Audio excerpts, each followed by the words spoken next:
that groom themselves regularly, so they do try to stay clean, and I wouldn't be surprised if sitting in the rain has got to do with some of that, trying to keep the fur clean a little bit of a wash. But I don't know. I don't know if it's a conscious thought or if it's just, well, it's raining, might as well sit it out and wait for it to stop.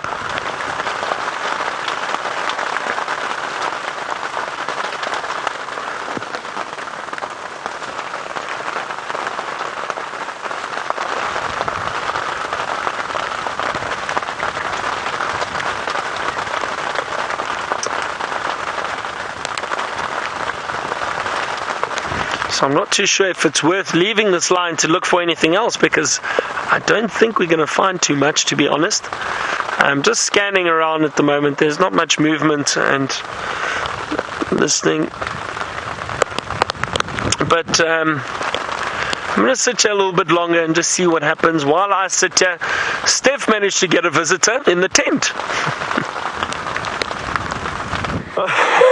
Jamie has finally managed to join us, looking like she's just swum here all the way from Cheetah Plains. That was pretty much it. The rain was stinging. We are going to try and get her into drier clothes as soon as we can. Don't worry, Jamie, we'll look after you. Thanks, Stef.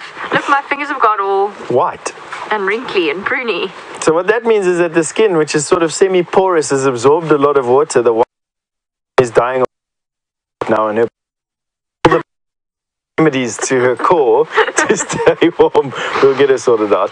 I've asked Brett to bring me some clothes, and Herbie's fetching me Stef's jacket, so it is. I will be warm at some point in the not too distant future. Something quite special to show you right now. Obviously today we've had next to the this afternoon into our little we've prepared, but I must warn one got a little bit. Oh no, now even the tent is having some signal issues. Jamie, what are you doing in the tent? I'm just trying to put down another cover just to kind of protect us a little bit more from the rain. So we're fairly cozy for the moment. A little bit wet, but that's okay. But the wind is blowing, which is not ideal. The joys of a rainy safari. But again, as I said, part of the experience. And at least we can still show you some lions and chat about the lions. Or the lion.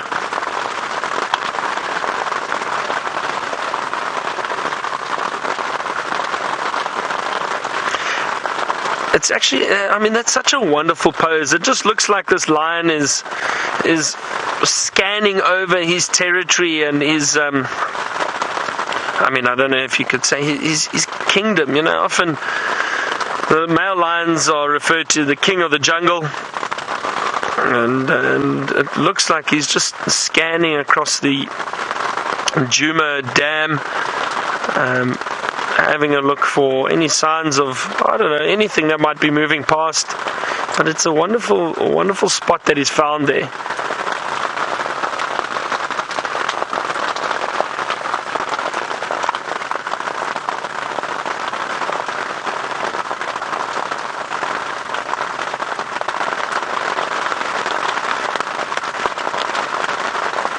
And Paul, you say this male lion really looks like the king of Djuma. He does, doesn't he? Looks like he's been working on his hairstyle a little bit too. I wonder if that little bit of wind that we've got at the moment is helping him. Kind of slick back hairstyle.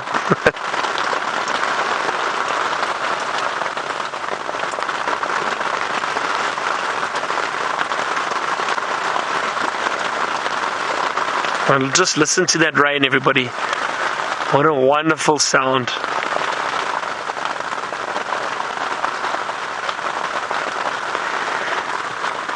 SH, the rain is definitely good for lions when they are hunting. And I was chatting about it earlier. And, sorry, I'm just going to hold this canvas cover down. So it definitely does help. And I've seen in the past, these predators do enjoy hunting in weather like this, because what happens is it masks their smell, their sound. The other animals probably won't be able to hear them or smell them. So it provides a good platform for them to start hunting and start looking for prey. And if they're moving through the bush, it does make it a bit easier to potentially stalk and try and hunt. So yes, in weather like this, it does help. It definitely does help. Not just lions, but also leopards. I think the only animal that wouldn't really, or that I've seen, I don't think would really hunt would probably be cheetah in the rain. I'm not sure. I haven't really seen it. Maybe up in East Africa and that. But I do know that lions and leopards do enjoy hunting in the rain.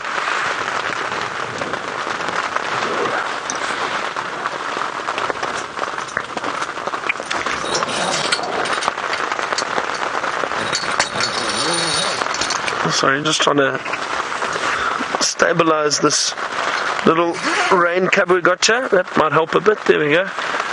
So we're going to be closing ourselves in here soon. You might not see us at all.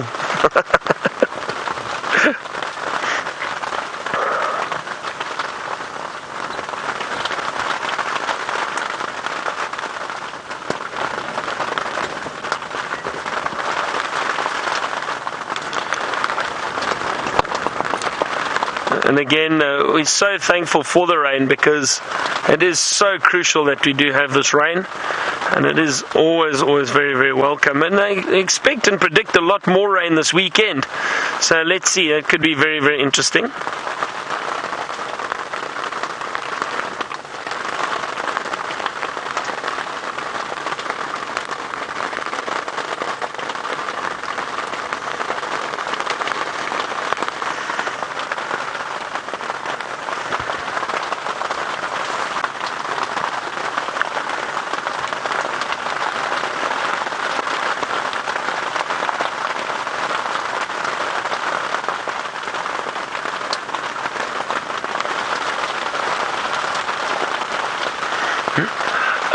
David, that's an interesting question. And with this overcast weather and this raining weather, David wants to know if maybe some of the nocturnal animals could get confused and come out. I don't know, David. I don't know. I don't think so. You know, it is still pretty light, so I don't think they still know that it's daytime.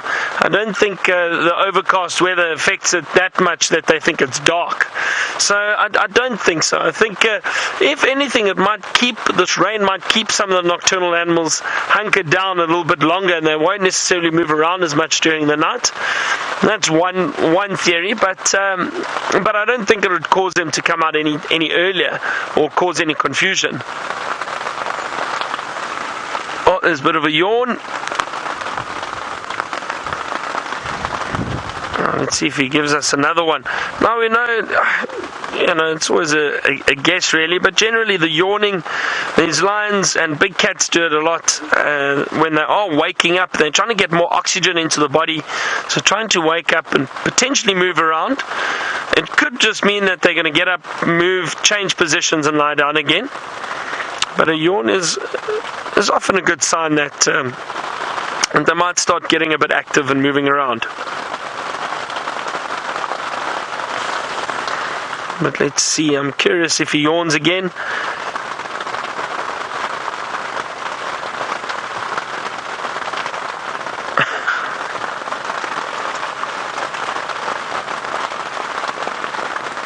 Sounds like he thought he heard something there. But he's still just sitting out in the rain. Alright, well, I think we're still going to sit here a little while longer. Let's head back to Jamie and Stef in the tent. We have got Jamie warm and snuggled up in It's so cozy right now. The biggest jacket that we could find. And Herbie, thank you to Herbie for fetching it as well. Herbie fetching it as well. All right, we've got something exciting to show you. We prepare a series of clips just in the eventuality of rain like this, and one of them that we have to show you is a tribute to Karula, basically because she was around our camp this afternoon, and we haven't seen her for a little bit. I can't remember the last time I've actually seen Karula. I haven't seen Karula. In actual fact, I'm going to make a statement here. I haven't seen Karula's cubs since they were born, so I haven't. Really? I haven't. Yeah. Not even when they were. No, they tend to run away from you when you were in Hoedspruit that weekend. Yeah, it's bad. Anyway, I need to get up and remedy see that. All right.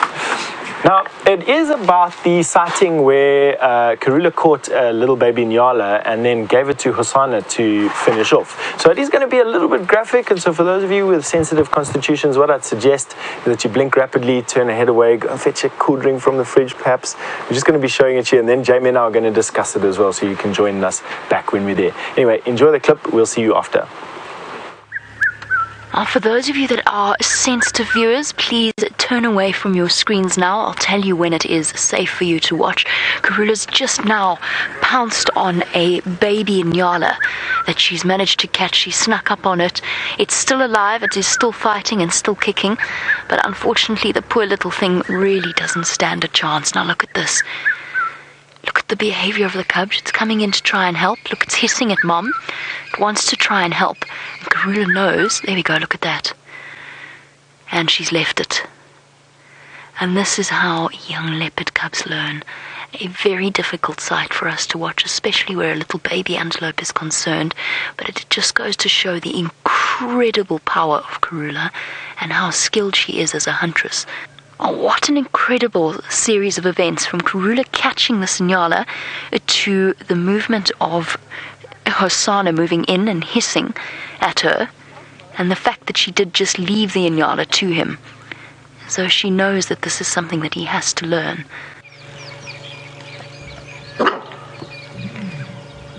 And listen to this, the standoff is over.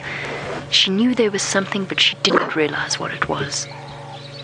And now she's barking out her alarm call. Off goes Mom. She's given up. And survival instinct has won. Wasn't that just some absolutely amazing footage that we saw there? Something that is a need out here. Mothers, especially mother leopards, need to teach their youngsters how to catch and kill. It's not something that I think the catching the kill, catching the animal is instinctive, but how to kill it and how to kill it quickly is obviously something that is learnt through much experience, and it starts from quite a young age. But you were there, Jamie. Like, how do you? I mean, it happened so fast, and what was amazing about that sighting was Hosana hissing at her before he got onto the kill itself, and she kind of just went, well, fine then, it's all yours, you take it, you sort it out. And luckily, very fortunately, it was actually quite a quick death. I was sitting watching, expecting quite a prolonged, because he clearly didn't know what to do, and he was grabbing for the neck and he was grabbing around, and he just didn't quite know how to go about it. And then he jumped and he moved, and it was over. It was very quick, which was a relief. Do you think that there was some of Hosana's character coming out in that little interaction with his mother? You know, it's so rare that I've seen two leopard of that size with a mom interacting over a kill. You see them on kills quite often, but you don't see them interacting like that. Do you think it was a little bit of his character coming out? I think it was very interesting to watch, because at the end of that all, he didn't eat any of it. He hardly ate a thing. He chewed a little bit on the head and then gave up. His sister came in, hissed at him, and he went, okay, it's yours then. And he gave it to her. So it was an interesting, they had eaten the day before, so they weren't hungry. Yeah. But I mean, he's sort of building up a reputation as quite the clumsy character, which I think all young leopards do. They go through that phase, but his sister somehow seems to problem solve a little bit better than him. I've watched him with an impala dangling over a marula tree, and it's sort of hanging by a strip of skin, and he can't quite get it, and he ends up tying himself in knots, and he doesn't know what to do, whereas Shongile will go and she'll look. She grabbed it and she just pulled back with her triceps, and then started feeding with her head hanging off the tree. Well, they say that ladies develop a little bit quicker than the boys do, so maybe we're seeing a little bit of immaturity coming through over there. But what is quite interesting is subsequent to that kill sequence that we've just seen now, we have seen him display quite extrovert behavior, where he's gone off a distance from where his sister is and left her, and she's a little bit shyer around, I would suppose, any utterances in the bush, noises in the bush. She immediately, I can see her ears go flat. I have seen before, watching the feeds from you, and go down into quite a defensive, maybe even a seclusive posture, whereas he seems to be, she's very alert. She's very alert and she's very aware. And Hosana's he's just going through that stage where everything is interesting and he's curious about things, and as a result he's taking the odd risk that perhaps hasn't been the best idea. I know Brent had the sighting with the wild dogs where Hosana went up the tree and then came down the tree far too soon, if I'm not mistaken, and the wild dogs were very, very close to catching him. Karula actually had to come down the tree to try and distract, and then he got grabbed by the baboons as well with James. There was that incident, hey? Whereas Shongile is gone.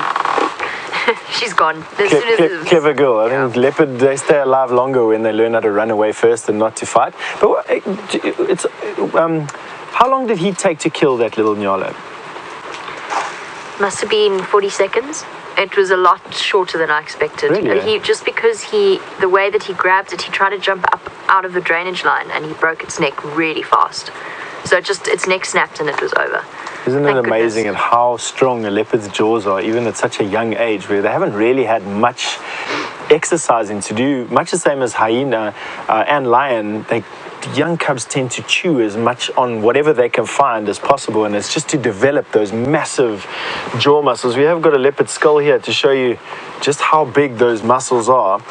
If you take a profile from there basically, and you imagine this being rounded, so that is basically a leopard's head, round like that.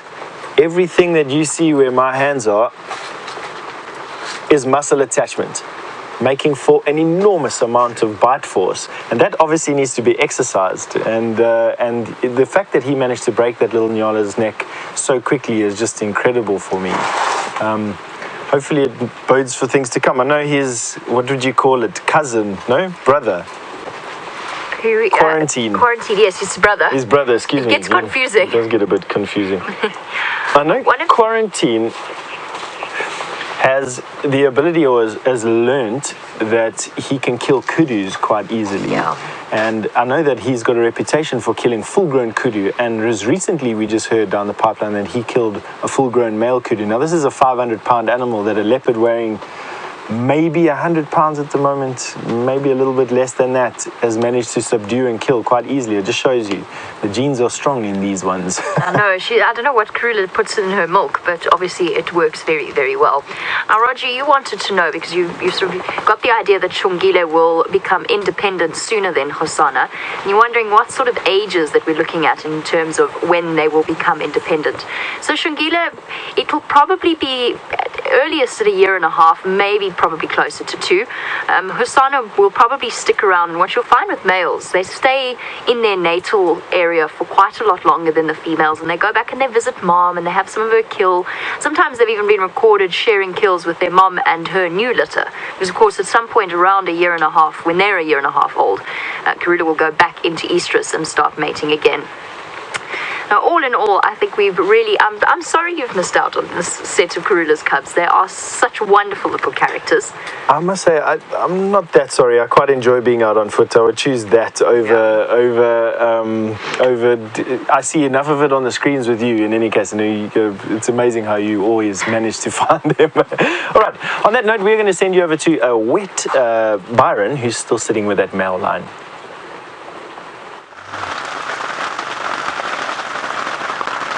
Now, look, this lion appears as if it wants to call. Listen, everybody. I hope you can hear it.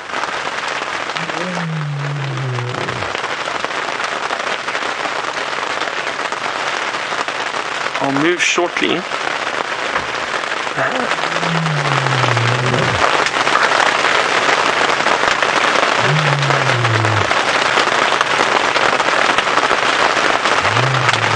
And that's all communicating, trying to find where the other lions are. I'll just have a look here quickly. Oh no, wait, let's wait. I don't know if he's going to give a proper roar.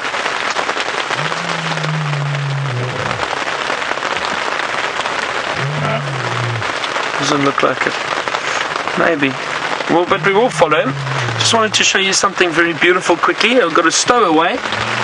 Beautiful praying mantis. Look at that. Isn't that wonderful? So we've got tiny little insect and a big male lion. Also trying to get out of the rain. I'm going to see if I can put you down over here next to me if you don't mind. You can have a little seat there. Oh no, he's attacking me. There we go. Alright, so I've got a passenger. Let's see if I can get to this line quickly. Now the thing is, I can't see anything around me. Oh, this is going to be tricky now. Oh.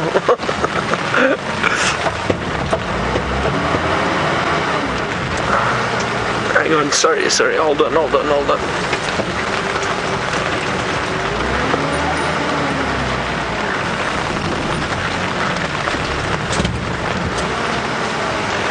Yeah, as I thought, this is very difficult now.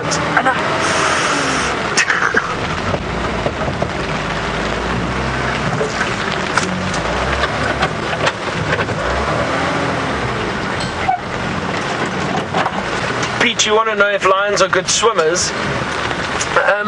Not necessarily, but they do swim if they have to. And the best example of that would be in Botswana.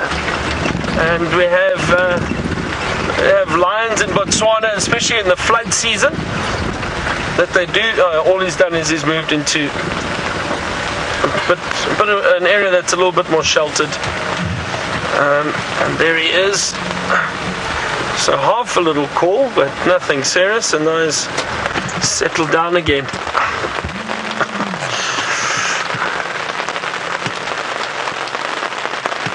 So Pete, there are lions that do swim a little bit in Botswana when they've got to cross channels and that in the delta, but not really often, and they'd prefer not to.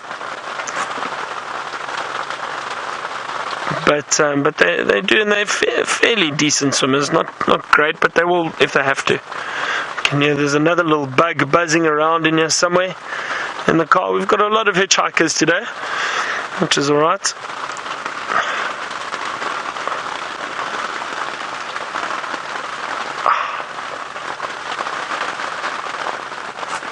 See, now you can see he's not very comfortable. He's not enjoying the rain as much anymore. It looks a little bit cold.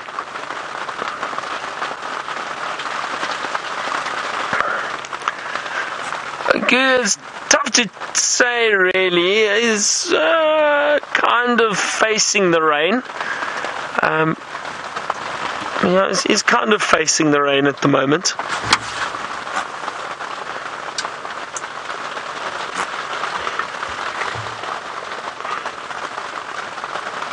I'm trying to see what's making a noise. There's something in here. I don't know what it is. Sorry, let me just have a look around here. It doesn't sound very happy, whatever it is.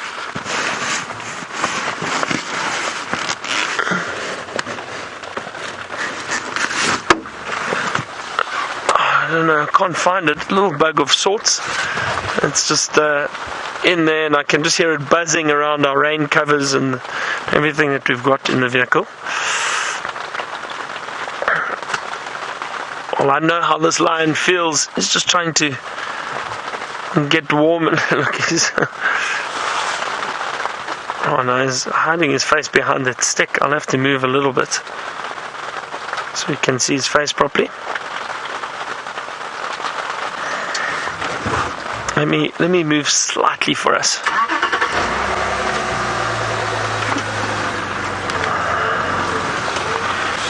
And again, I hope there's no one or nothing behind us because I can't see.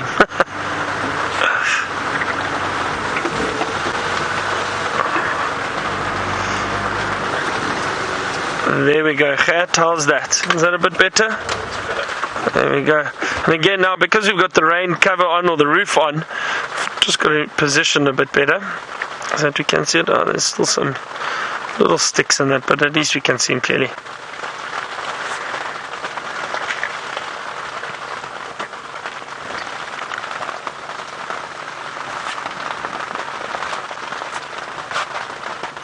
Looked like he heard something there for a second. Now, everyone, this morning, I had tracks of the Nkuhuma Pride, and I was wondering which direction they went in.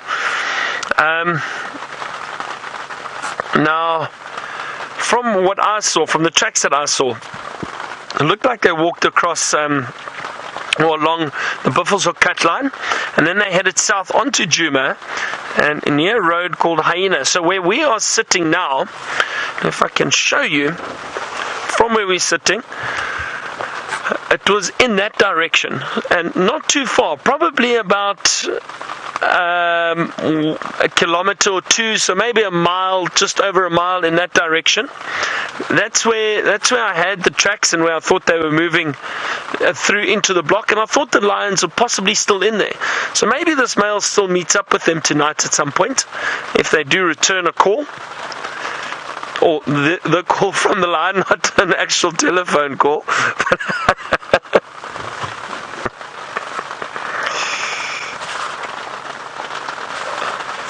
I managed to hit my finger on the door. That's quite painful. Sheesh.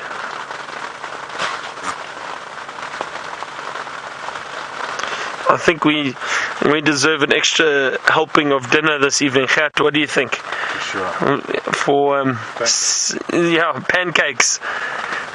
Pancakes out in the bush.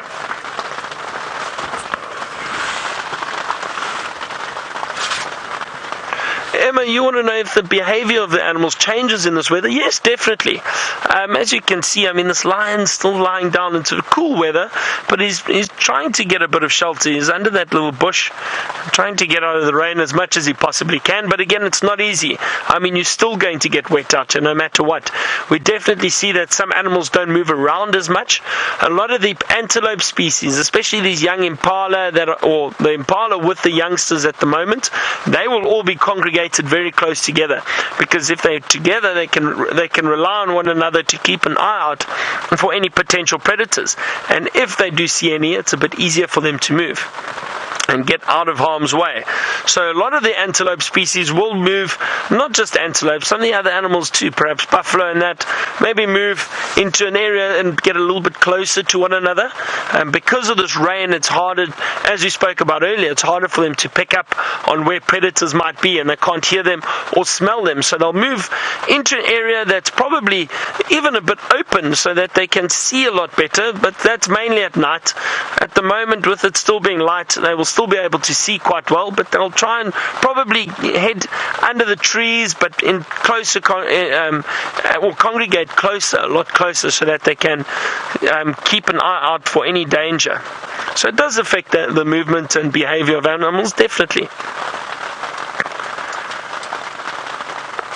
And I just remembered now, and we spoke about it this morning, but I believe it is Thanksgiving today. So very happy Thanksgiving to all our American viewers.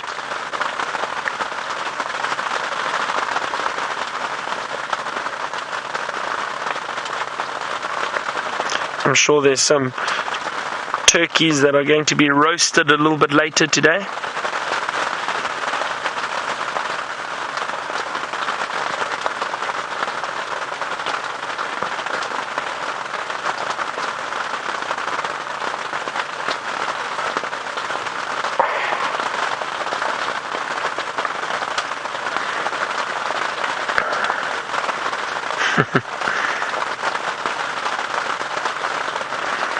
Still that wonderful sound of the rain hitting the roof. I'm sure you can all hear it back home. See, now's the time that we could have a nice hot chocolate or something, or nice warm drink out here. So I wonder, maybe if we ask Rebecca or Jerry, they could bring us a warm drink out in the rain. Maybe the chances of that happening are very, very slim. Let's head back to Stef in the tent and see what he has. All right, let me just get all my things in order over here, and it's getting wetter and wetter there. But we have managed to put the rain cover onto Rusty, and so we've lost a member of my team over here. Left an empty jacket and a warm seat to rush out to Rusty and get out there. And obviously with these new rain covers that we've got, it allows us to go back into the bush and to see everything as it is in the rain, which is something new and exciting for Safari Live. I know we've been doing it in the past, plus minus, but hopefully with these new roofs we've got, we can do it more often. Now, one thing that has been quite exciting lately is the fact that the Woodland Kingfishers have returned. So we've just prepped Brent's very exciting discovery of the Woodland Kingfisher, and then we're going to talk about who won the competition afterwards as being closest to guessing what it is. We'll see you on the other side of this. Oh yes, here it is. Eggsy, are you ready? Are you ready, Eggsy? Now, where did it go? Don't fly again. Oh, there you go. Boom. There it is. Woodland's Kingfisher. Here we go. Definitely worth taking a few seconds on our way to the lines to have a look at the exquisite Woodland's Kingfisher. Now, I'm hoping he jumps out into the light so you can see that electric blue color that is on him. Isn't that exciting to see that they're back again? And you know, they travel all the way from Central Africa, come all the way down here just for the bounty of insects, and obviously the fact that there's less rain down here, so they're not drowned out of the Central African rainforest that they come from. And exciting to see. Now, I don't quite know, talk about Woodland Kingfisher, there's one that just started to call right outside this tent right now as that clip finished.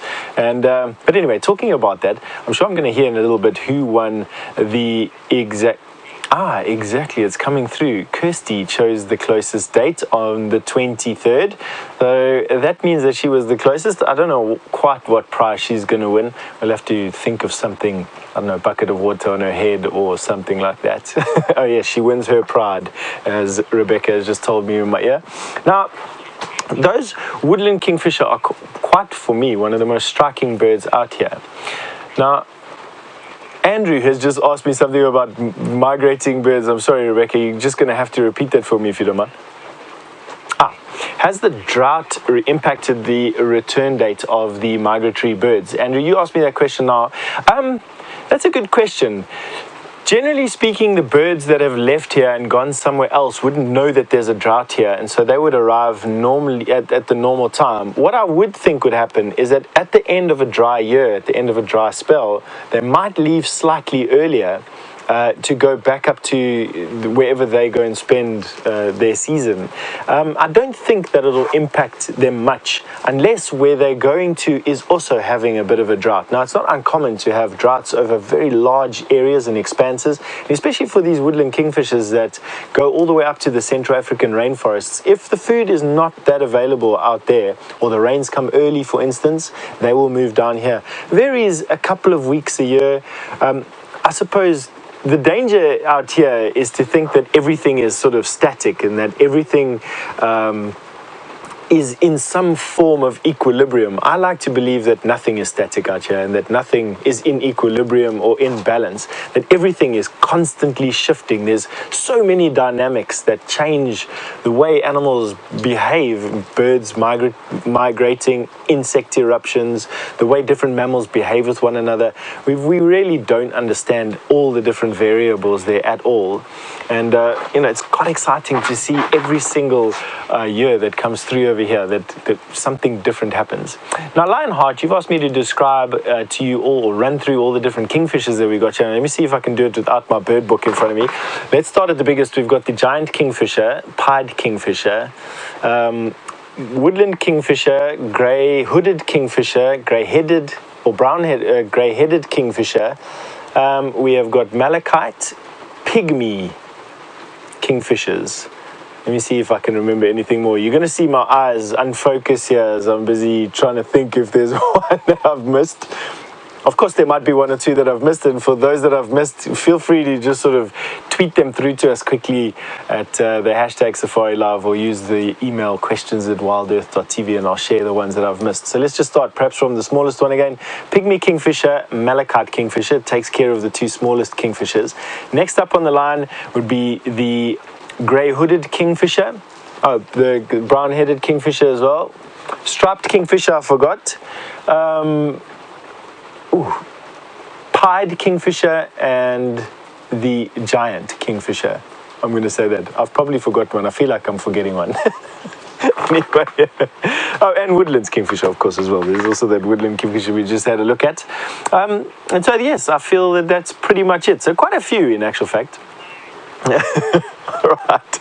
And on that embarrassing note, I'm sure you can see the color of my forehead having changed this subtly gymnogene red. We're going to send you over to Byron and that kitty cat. Sounds like it's quite fun in the tent there, trying to name all the kingfishers. Our lion has just settled down even further. He's not too happy, and its temperatures obviously dropped quite a bit, and it's getting a bit colder, especially because it's wet now, and there's still a bit of a breeze, not as windy as it was earlier, but it does make things a bit colder when you are wet and there's this cool breeze blowing past.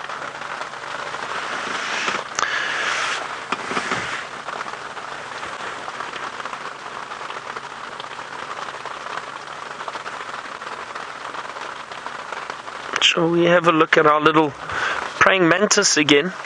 My passenger, who's sat very comfortably on the seat next to me, and I've just got him back again. I've got a new friend. Look at that. This little creature will be very well camouflaged in the bush. That grey coloration. Excuse my dirty hands, but it's from all the rain and the mud and the covers that we've had to put on. I just want to turn him slightly. Look at that. Look at those big eyes. Oh, that is so cool. Very, very interesting. Isn't that amazing? Looks like he's got little stripes in between the eyes. See his big front legs tucked in.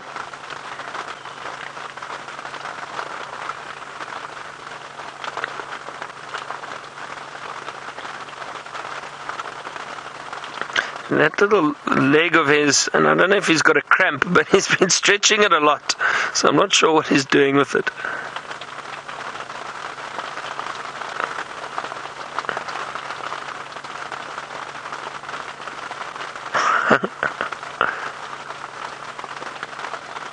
Oh, look at that. Those front legs of theirs. Cleaning his mandibles a bit.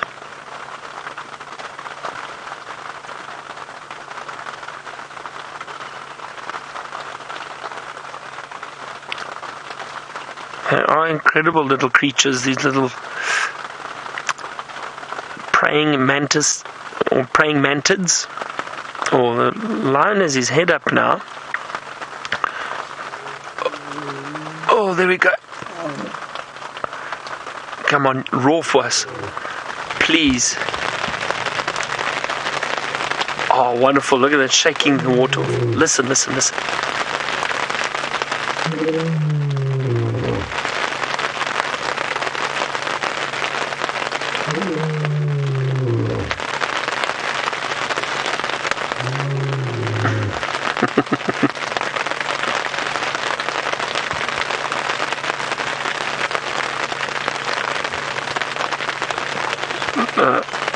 Not quite a proper roar, but a bit of a roar nonetheless. And again, I think he's just trying to communicate with the other lions, find out where they are, and if they've got some shelter or food. He's feeling a little bit lonely out here, I think. Much like I am. I haven't heard any other vehicles on the radio. Luckily, Gert's here with me, but everyone else seems to have disappeared. And but at least we've got this male lion for company. And that low call that he was giving there, or that bit of a roar, not quite a full roar, but like I said, just to communicate with other lions and see if they are around or find out where they are.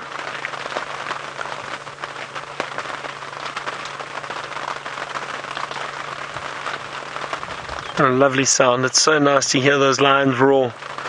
But you can see he's not happy about the rain at all. It's probably getting a bit chilly. So that's why he's decided to move even further under that bush, just for as much shelter as he can possibly find.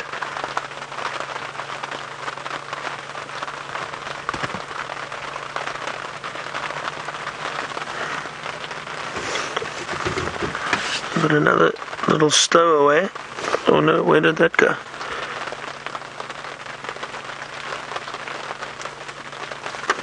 Oh dear, I lost him. There was another little stowaway, but I seem to have lost him in the footwell here somewhere. Might find its way up my leg again soon.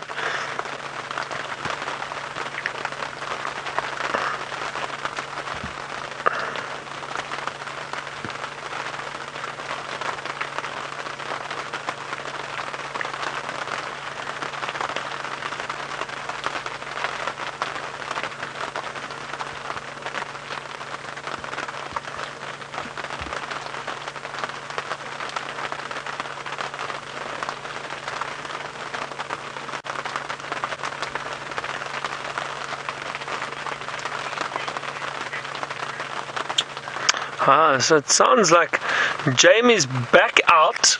She's very brave. Well, that's nice. She's back out on the vehicle. Let's head to her and get an update from her.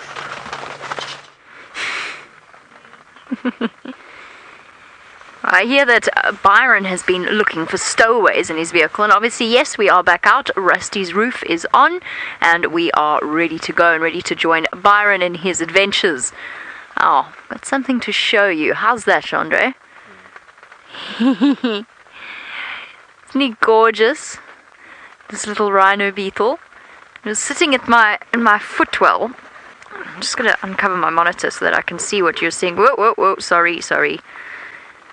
How cool is this little guy?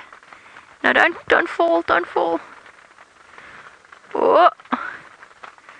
There we go. Hi, buddy. That little rhino horn on the top of it. One of the small five. A rhino beetle. He's casually making his way along my hand. And of course we get all sorts of exciting things coming out of... No, we can't cut my sleeve.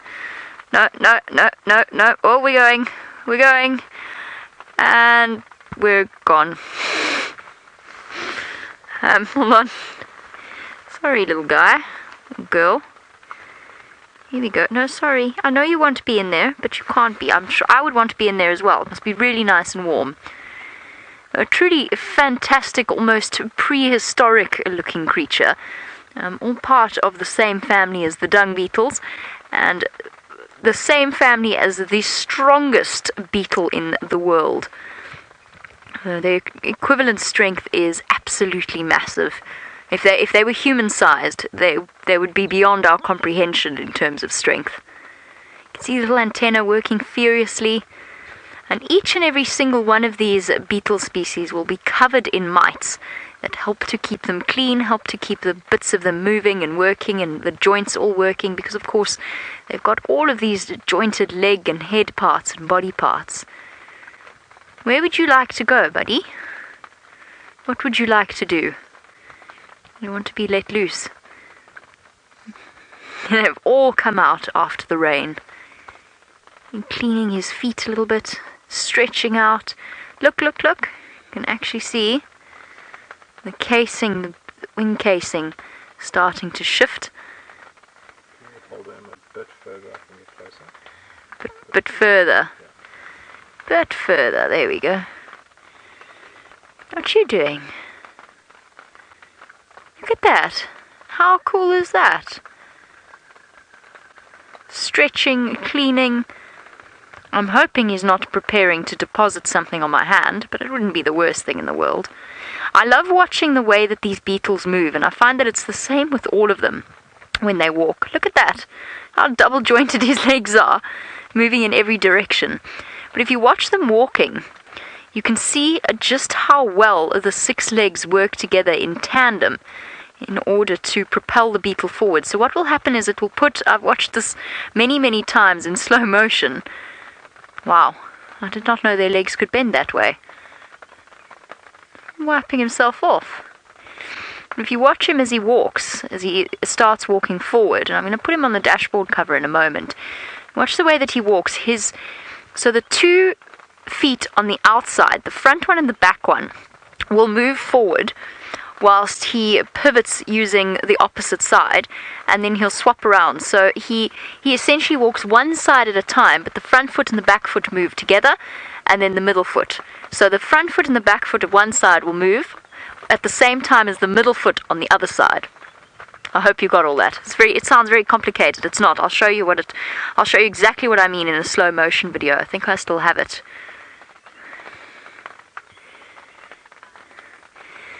Melinda, while we look at our rhino beetle, you wanted to know what are the rest of the small 5.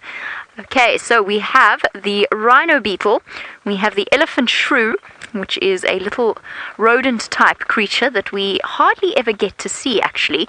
But of course, the shrews with their extended upper lip to form almost what looks like a tiny elephant trunk. Here we go. So the elephant shrew, the ant lion, they form little pits underneath the surface of the soil. Very powerful jaws that they then catch any ants or anything that falls in there. And we've got the leopard tortoise we see on a regular basis. What have I forgotten? Oh, and the buffalo weaver. The buffalo weaver is a type of bird. So one more time, it's the rhino beetle, the ant lion, the elephant shrew, the leopard tortoise, and the buffalo weaver are the small 5. And we've already got one. Perhaps we can try and see if we can't see another. I'm certain we're going to find a tortoise or 2 that's come out to play with these reins. What do you think, Mr. Beetle? Or Mrs. Sorry, shouldn't be. I don't actually know how to tell the difference between male and female with them. Let me just see if I can show you how he walks. I'll spread this cover out. Now, they're phenomenally strong. You can actually feel him pushing against me. There we go. Do you mind if I'm just gonna... No, I know you want to stay on my fingers. Let's go over to Byron.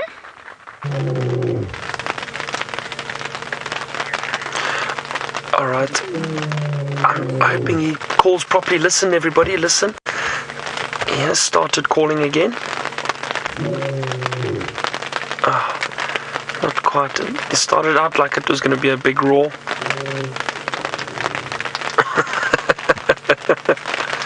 He's definitely looking for the pride. That's why he's calling. Because he's facing the direction that I thought they were in earlier this morning. And hopefully he has better luck in finding them than I did. I was hoping it looked like he was going to roar. And maybe we're lucky and we do get a full roar from this male soon. That would be wonderful. I wouldn't be surprised if he does do it. I do think he may get up and start moving fairly soon. And I mean, the temperature's cooling down. The rain is not as bad as it was earlier. So perhaps he does decide to get up, start moving, and maybe a big roar to find the rest of the pride, find out where they are. Hopefully they return the call. Still drizzling slightly though. You can hear it on the roof. Would be nice if he did get up and move around for us.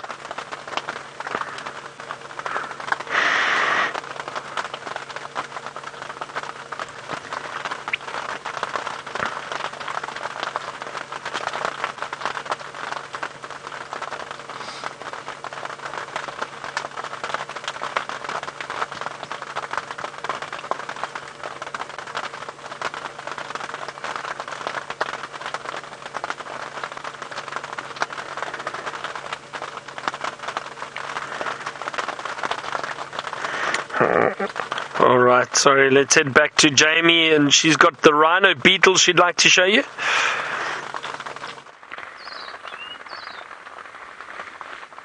I'm sorry, but I'm absolutely mesmerized by the movements and the entire design of this little beetle.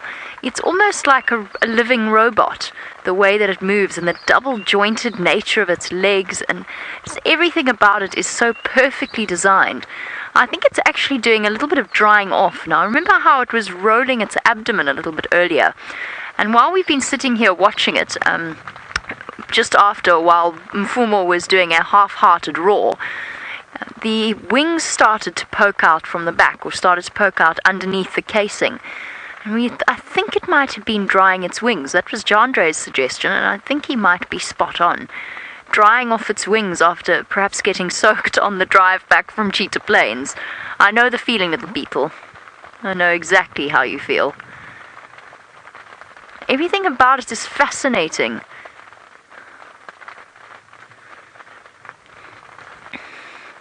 Now, James, as far as I know, our rhino beetle's horn, thank you for sending through your question, James. Sorry, I'm mesmerized. I can't stop watching it. I don't think I've ever seen up close, or as up close, as Jandre's camera is able to get us. James, you want to know if its horn is for defense or for some other reason. As far as I know, it's used by the males in conflict with each other to fight over access to females, to fight over access to resources. But then I think females have it as well, so I'm actually not 100% sure if there's a secondary reason for it. You know, kind of in the way that, might be in the way that giraffe females have horns, well, ossicones, to be more specific. But I'll double check for you, James, and I'll get back to you on that. I'm going to ask Stef. And Stef, of course, is the king of the small things, and he knows almost everything there is to know about the little creatures out here. As far as I know, and I have seen them fighting each other before, it's used as a pushing method up against each other. So they're kind of like little miniature tanks, or Robot Wars, for any of you that have ever watched Robot Wars at one point in your life. They sort of go towards each other and try and use that horn as a battering ram and to flip each other over. I just love the grips on his feet as well. Those little protrusions that I can feel digging into my skin. Not sore. It just shows how stable he is in terms of gripping something. Look at that. He's amazing. A miracle of design. I want to try, I'm just going to turn him slightly. I'm going to try and get his head facing us. And let me just do that so that we can actually have a view of his face and his mouth parts, hopefully. We can try and see if we can see him. Look, he's shaped like a shovel almost, but with the horn protruding from the top. Michael, you want to know where the rhino beetle's eyes are. And that's honestly what I've been... Shabby's wiping his face. I know that feeling. It's exactly how I was feeling earlier. Now, Michael, I don't know exactly where they are on this particular type of beetle. I'm trying to see. My feeling is that they're in front of the horn, on the flattened side of the top of the head. No, don't do that. Let's turn you a little bit. Can you see eyes there? I can't tell if those are drops or if they're eyes sitting... Two protrusions on the middle of the thorax there, and I don't know if that's what those bumps are. Two protrusions. Yes, I see exactly what you mean. They look like eyes, but I don't know if they're just pseudo eyes. I think they're just pseudo eyes. I think the eyes are underneath the horn in the front of the face there. Look how he's got two sets of antennae as well. Or at least he's got mouth parts. I don't know if those are mouth parts or antenna protruding. Look there. Can see them. Moving out. I don't know exactly where its eyes are. I want to try and get a little bit closer to investigate. Just to try and see. Oh, that helps, Chandra. Thank you. I'm sorry. Got to turn him again. He's determined not to let us look at his face. I think those are his eyes there at the base of the horn. Looks like he might have compound eyes, but they look like they might be simple. You can see, scrabbling for purchase, his foot can't grip on my fingernail. Keeps sliding off. Hyena. Can you hear a hyena calling? Sounds like from Gallagher's Shortcut. Looks like he's got two little hands in front of his face that he's waving around. He's having a little party. think he's trying to orientate himself, or herself. I keep calling it a him. I don't know that it's a him.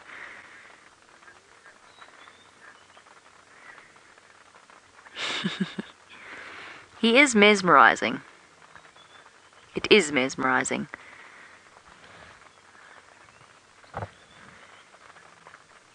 Okay. I think I'm going to deposit our lovely rhino beetle off to the side. I don't think he or she really wants to be in the vehicle with me. Can't tell if those are eyes or not. I think they might be.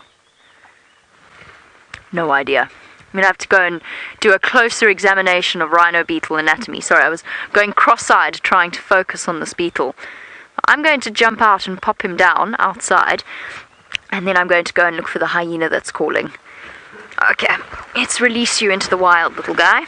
Or girl. I'm wearing Brent's rain jacket, which is very, very convenient. Okay. Pop you down here. There you go. Bye-bye. Oh, he doesn't want to leave. There we go. Good luck.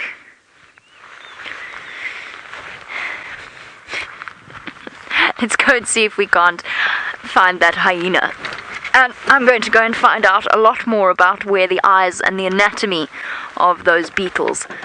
There's something in the road there that may or may not be birds. Ah, how wonderful. Of course, what a good way to try and figure out the answers to my confusion. Let's go and have a look at one underneath the microscope. Yes, it gives me purpose over here to try and help back up Jamie, and we've taken a dung beetle out of our collection of beetles, or out of James's collection of beetles, and I've managed to find the eye for you. Just have a look over here. So that white that you're looking at right there, that is the eye of the dung beetle. It is, of course, opaque in this particular dung beetle because it is unfortunately deceased. But what I will do is, as soon as you come back to me, is show you where it's situated and located on our dung beetles there, so that I can actually show you exactly where it is. But that white opaque ball is the one eye of this particular dung beetle. All right, let me show you where it is. Here's the dung beetle from the collection, very similar to Jamie's dung beetle. You can have a look over there. Also got the same spade in the front and the horns on the top, and this one just got a little protrusion here as well. Let me show you exactly where they are. Let me put it down over here for you. The eyes of the dung beetle are located there, inside there.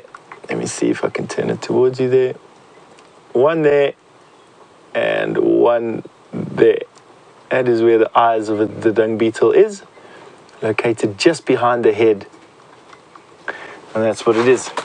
All right, now we have got another clip to show you, this time of some male lions fighting with one another. Now, it's not uncommon for male lions to fight with one another in coalitions. They generally are with each other when they are cubs, all the way from when they are cubs, and the hierarchy in lion prides is already established by the time these lions take over a pride. And so when you have a coalition, there is already a male lion that likes to fight, and one that likes to hunt, and one that is a bit of a ladies' man. They've sorted that out from when they are youngsters, and those boisterous cubs that we see so often. That play out is done. But in this particular case, a male had mating rights over a female. His brother or cousin came in, part of his coalition, came in, and what he did was try and usurp the position, and it was defended quite aggressively. Now, what I want you to see is the fact that the male lions don't really bite one another. There's a lot of posturing, a lot of noise, even gets a claw stuck in a hand, but you'll see that a real lion fight is one where teeth are sunken in. There's intent to actually kill the opponent. In this particular instance, it was just defending his female from the usurper, his brother, but without real killing intent. Although when it comes to lions, they are rather magnificent when they fight with one another. In this particular instance, have a look at this. Oh, there's another male's just arrived. Oh no, it's going to be brotherly love till one of them gets too close to the ladies. There we go. I can't see which Birmingham. There we go. Just as I predicted, as soon as the one tried to get too close to the ladies, brotherly love turned into a brotherly smack. Look at this, he's chasing him.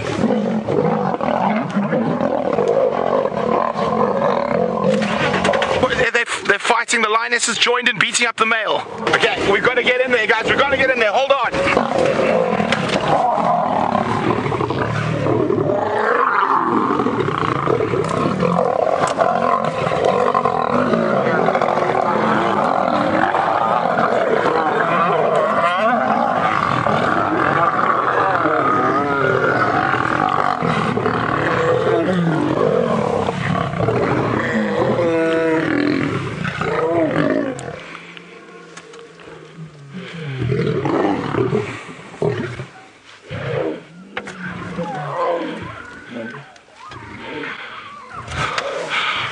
Just as I predicted, as soon as the one tried to get too close to the ladies, brotherly love turned into a brotherly smack. Can you hear the cubs and the... Let me just get forward again a little bit. Wow, I'm shaking. That was incredible. Wasn't that the most amazing thing you've ever seen in terms of lion interaction? And I must be honest with you, I think Brent hit the nail right on the head with his description there. Brotherly fight with one another. You've all seen growing up with siblings and growing up with kids who box one another over toys and whatnot. Isn't that just at a lion scale something absolutely magnificent? On that note, why don't we go and have a look at one of those lions that were involved in that fight with Byron? So it looks like the rain has settled a little bit, which is great. And you know what, we've been very fortunate to spend so much time with this lion, and I do think he may get up and start moving a little bit. I wonder if we don't continue on our drive, and let's use the spotlight. It is dark enough now. Maybe we're lucky and we get some nocturnal movement for the last 20 minutes or so, or 25 minutes of drive. And I think maybe with the rain, who knows, hang on. Oh, come on. One big roar for us.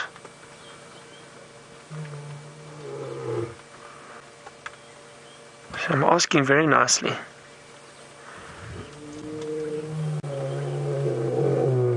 There we go.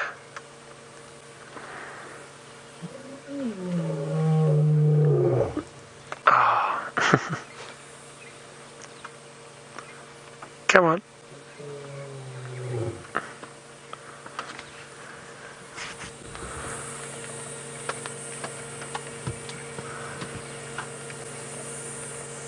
Well, that was two big roars. Incredible sound. I absolutely love it. It is definitely my favorite sound in the bush. I think is that beautiful lion roar, especially when you get this close to them, and if you are lucky enough to experience it in real life, it is incredible. It's an amazing sound. And now that will all be communication with the other lions to find out where they are, as I said, trying to work out what they are up to. And I wouldn't be surprised if we find these lions this evening moving around, or even tomorrow, if they've managed to kill something, especially because of this weather that we had, overcast, rainy weather, and there is a good possibility. But I think let's stick to our plan. We're gonna get the spotlight quickly, and with all this rain and it's just cleared up now, which is very, very nice. Let's move on and see what we can find moving around at night. We're so lucky to have sat with this lion for so long. He kept us company through the rain, so thank you very much, Mfumo.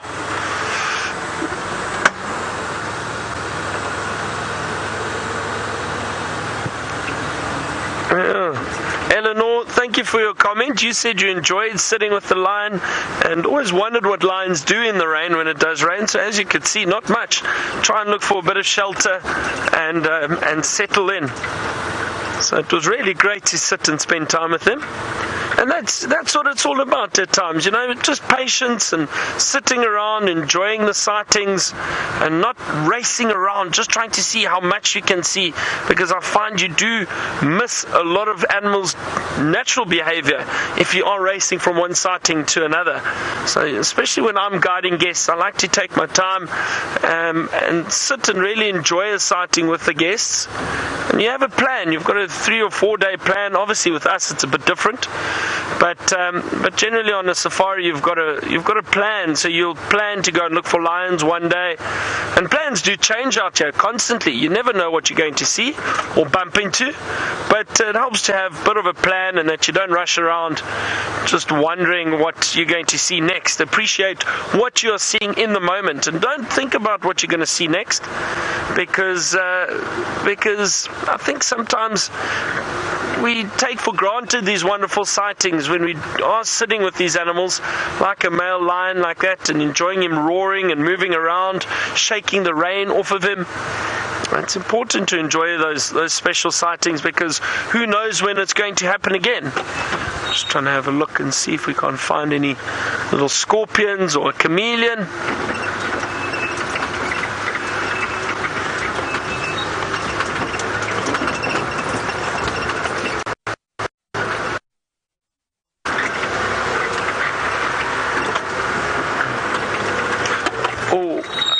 Caught some eyes in here. Hang on, was it a little bush baby? Let me see. Oh, it's just disappeared. I just caught a reflection of some eyes, possibly a bush baby. Hang on a second, let's have a look.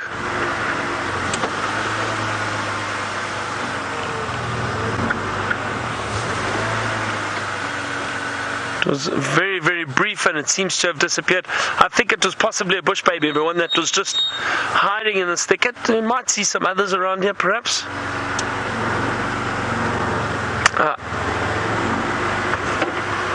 Alright, well, I'm going to continue on our night drive. Let's head back to Jamie and get an update from her. Oh, I'm also looking for the reflection of eyes, but in my case I'm hoping for something this evening slightly larger than a bush baby.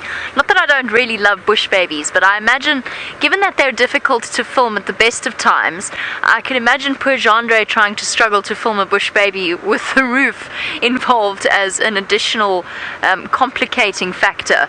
Gendre, do you think it would be fun? Yeah, it would be fun. Now, I am in search, though, of hyena. I have not seen a spotted hyena in far too long, and I feel as though I'm going into some kind of spotted hyena withdrawal. It really feels like forever since I last saw them, and I heard one calling while we were looking at that beetle, and now I want to try and figure out where they are. So what I'm doing now, tried following the call. Hyenas are so difficult to find. Often they're standing in the middle of a block, whooping away, just making themselves almost impossible to find. But I'm going through to Sydney's Dam, which is where they often cross. This whole patch of boundary from Sydney's Dam, which is in the top northwestern corner of Djuma, it's actually on Buffelshoek, and all the way to the east towards a road called Galago Shortcut that their den used to be on. And this whole section, whenever I come through first thing in the morning, is just a maze of hyena tracks. And that's why we're here at the moment. I'm sort of hoping against hope. We might bump into one. We might see one. And of course, this is the antelope.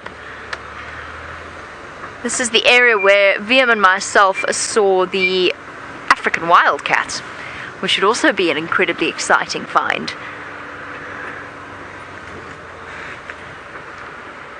I saw some eyes there, but it turned out it was a duiker. Duiker, for some reason, tricked me, or have tricked me quite a few times. I think it's the fact that they go and they sleep in quite thick vegetation, and you just get the glimpse of the shine of the eyes, and they're just the right height that they could be a leopard crouching down, or they could be a serval or a caracal, you know, wishful thinking and all. They could be a caracal at that sort of height, and they seem to be the most tricky. Duiker and bushbuck are the antelope that tend to catch us out the most, in terms of thinking something's there when it isn't. And of course, the search for a chameleon continues. There's lots of exciting things to look for. Come on, Sydney's Dam. Do your magic. I know that they are not far away from us at all. Their den is not far away from us at all. It just feels like they've abandoned us.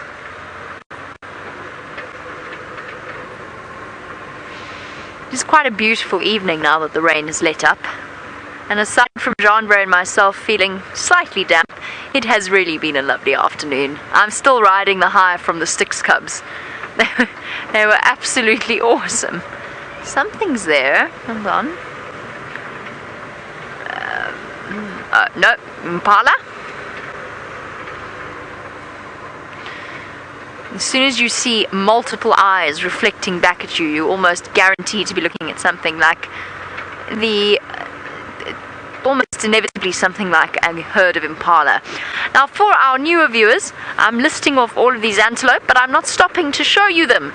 And the reason that I'm not doing that is we do not shine our spotlights on diurnal animals. In other words, animals that move about during the day. Sorry, something's more impala there. And the reason that we don't do that is it can actually, they do have a slightly better night vision than humans do. They do also have a reflective layer in the back of their eyes known as a tapetum lucidum.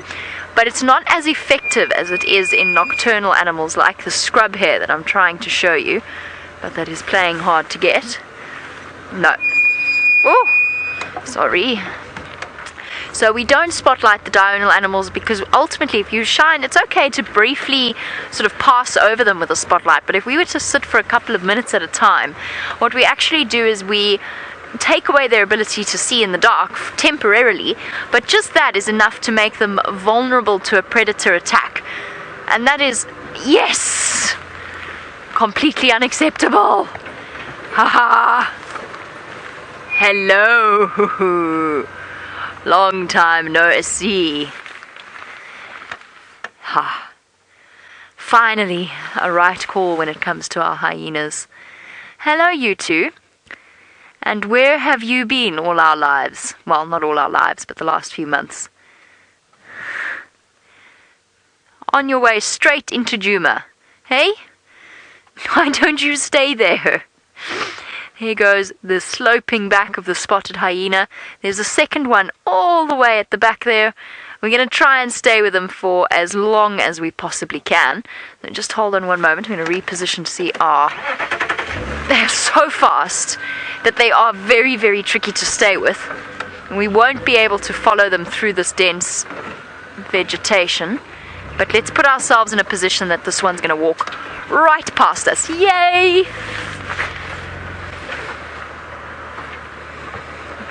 I'm so chuffed. Hello, you.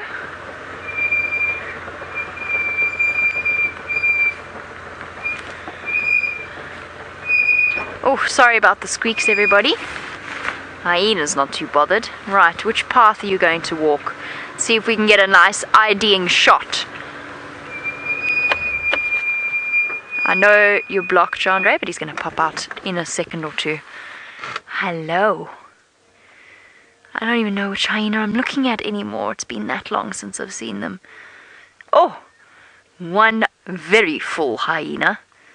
They've obviously been snacking on something at Buffle's Hook. Oh, I've missed you guys.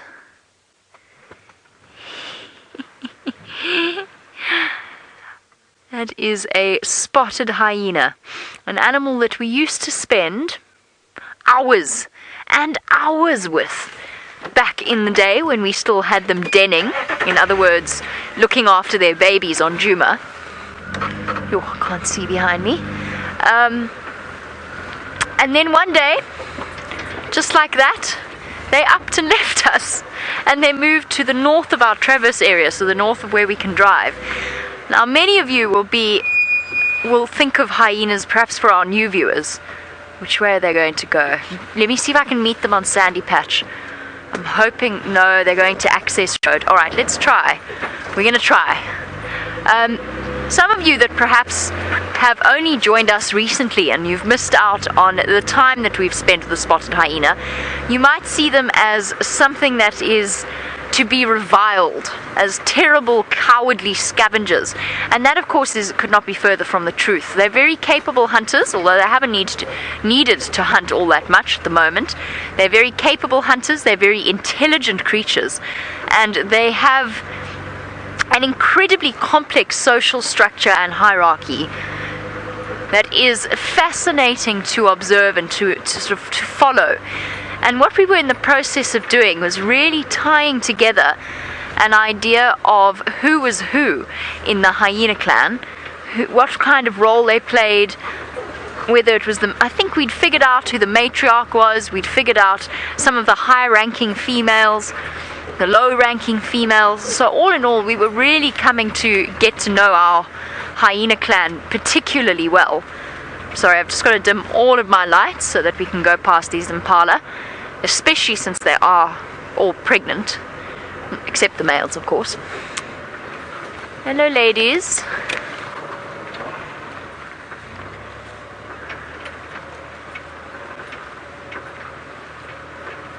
Good question, Michael. You wanted to know, because of course each of our hyenas had names. That is a sort of a combined effort of the various naming of the various hyenas. Michael, you wanted to know how old Gwen's cubs would be. Gwen's cubs were probably only about 10 days old on the 17th of June, which is around when we did our Father's Day TV show special, which means they were born around the 7th of June, which means they are July, August, September, October, November, 5 months old. They'd be spotty, they'd have all of their spots. Now, baby spotted hyenas, when they come out of the den site, they're all wobbly, their back legs aren't as strong, they are playful, they're curious, they don't have spots like the adults, they are a dark, rich brown, and they are probably one of the cutest baby, and I'm biased because they're one of my favorite predators. I mean, one of my favorite animals, definitely my favorite predator. But those little cubs are adorable, they're like little bears. I'm hoping we're going to catch them on their way down WildEarthTV access. Oh, sorry.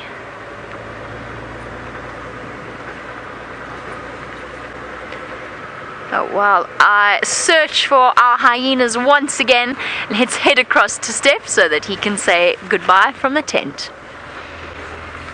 Wasn't it pretty epic seeing those hyena back again on Djuma after all this time of being away during our safari times? I have no doubt that they foray onto Djuma quite often, probably every single night in actual fact, but we just don't see them during the safari times. There's a very good reason for that, and that female, I don't know if you noticed, the second one that Jamie was looking at, looked to me like she was lactating. She was carrying quite far back, and those mammary glands of hers were quite swollen and engorged with what looked to me like milk.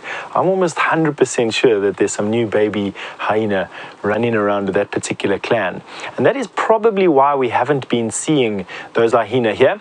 They tend to den where lions are not active at the moment. And for the last probably close on 80 odd days, we have had lions almost permanently around Djuma and around the Djuma camp and waterhole for the last long time, and that is, in my opinion at least anyway, why we haven't been seeing the hyena. They're denning, they've got some young cubs, and they've been keeping their distance from these lions.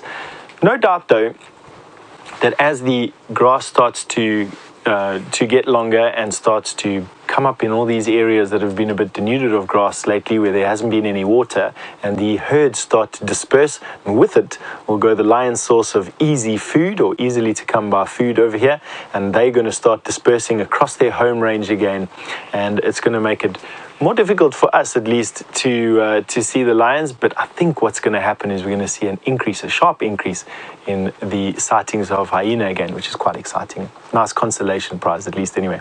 All right, let's come to that part of the evening, I suppose, where I have to say goodbye, and thank you very, very much for joining myself and VM on the bushwalk that turned out into the tent, which turned out into quite some interesting discussions and some seeing of those awesome clips. Wherever you are in the world, I just want to say have a good evening and a good day for the rest of it. We'll catch up with you tomorrow.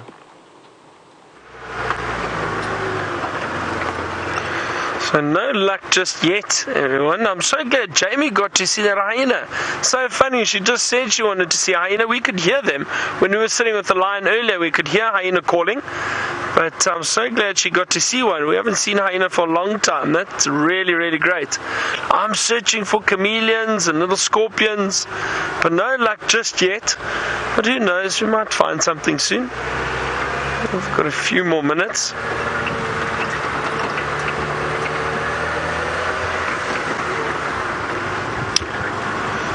And there's a wonderful smell in the air now after the rain. Just kind of freshens everything up and all the dust settles. Beautiful, cool evening. Some impala close to us. All coming out into the clearings for the evening. And they want to try. Well, the reason they do that is basically, we spoke about it all afternoon, is for safety, especially now with the weather that we're having. They prefer staying out in the clearings in general, just to stay alert and aware of what's going on around them, so they can keep a lookout for any potential predators. And out in the open, they could easily run away and evade predators. Sure, it's becoming surprisingly difficult to spot any chameleons now. I know James and I had one each about 3 weeks ago when we had those first big rains that came through. Maybe from tomorrow or the next day, after a bit more rain and heat, we might start getting some little chameleons around. Would be nice.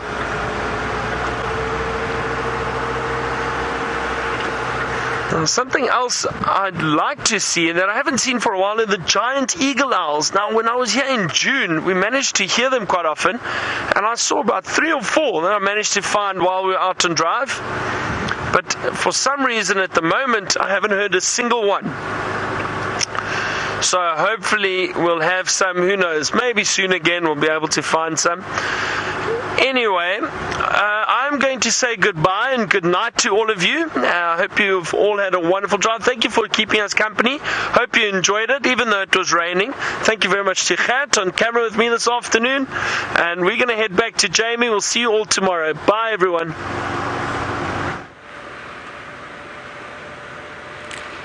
I think we've had an amazing afternoon. First, what was that? I don't know. Weird sound coming from the back of the vehicle. I'm just going to keep driving and pretend I didn't hear it. Definitely wasn't the vehicle's mechanics, so we're okay there. But I think it has been a magical afternoon. First the Styx cubs, then the hyenas. Yes, we did have an adventure. We had rain stinging our faces. I was struggling so much to see that there was a surprise elephant right next to me in the road while I was trying to get back. We had an adventure. And just to top it off, the cherry on the cake, of course, is our hyena sighting, albeit very brief. And I don't even know which individuals they were. I'm going to have to find out from all of you later tonight. But it's still a pleasure to see them. Unfortunately, it seems as though I have lost them. I can't find them. I'm hoping they're going to start moving in this direction towards the camp and towards the dam. Maybe you might even have a chance to see them elsewhere. Maybe they'll be around tomorrow. Who knows? But it was exciting to see them once again. And those Styx cubs, oh my goodness. Love at first sight, those little bundles of fluff. And of course with much better prospects than the previous cubs. We'll all be hoping for a more positive future for those little ones. All in all, a lovely day. I'm slightly damp and I would very much like to go home and dry off and put some warm, dry clothes on. Brent did bring me some, but I'm damp again from sitting down. So I'm going to have to head back home soon. Oh, and we have a roast chicken for our version of Thanksgiving, so it's going to be all in all a lovely night. So on that note, it's time for us to say goodbye. Thank you to Jean-Ray for his wonderful camera work as always, and for getting soused with me, as well as to Rebecca and to Jerry in final control, and importantly to all of you watching across the world. And actually a big thank you to Alex for sorting out tech and their whole camera department, for all jumping together and getting this show go working this afternoon despite the downpour. But as I said, most importantly, a big thank you to all of you. I hope you've had as much fun as I have, and we hope to see you again on the Sunrise Safari. Bye bye everybody, and happy Thanksgiving.